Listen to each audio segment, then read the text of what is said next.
ఈ ముఠా చేతిలో మీడియా ఉన్నన్నాళ్ళు ఇటువంటి విషయాలు హిందువులకు తెలియకుండా జాగ్రత్త పడతారు.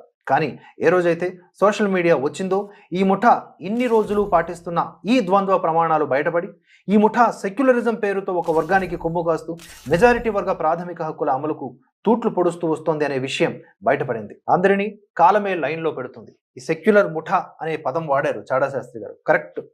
ఈ ముఠా లేదా ఈ ముఠాకు సంబంధించినటువంటి మీడియా, గంపగొత్తుగా ఉన్నటువంటి మీడియా ఉంది కదా, బలంగా పనిచేస్తూ ఉంటుంది. మనకంటే ఆర్థిక వనరులు లోటు ఉంటాయి, వాళ్ళకి అవేం ఉండవుగా. విపరీతంగా కష్టపడి గ్రాఫిక్స్ మ్యూజిక్స్ యాడ్ చేసి మరీ బ్రెయిన్ వాష్ చేస్తారు. పైగా మనల్ని బ్రెయిన్ వాష్ గ్యాంగ్ అంటారు. వీళ్ళందరికీ చెప్తున్నా, ఈ ముఠా మీడియాకి చెప్తూ ఉన్నా, దమ్ముంటే వక్ఫ్ బోర్డు మీద యథాతథంగా మీరు ఒక స్టాండ్ తీసుకోకుండా యథాతథంగా అది దేశానికి సంబంధించినటువంటి ఒక బోర్డు ఉంది, ఆ వక్ఫ్ బోర్డు, దానికి ఉన్న హక్కులేంటి, అది ఏ విధంగా భారతదేశంలో ఉన్నటువంటి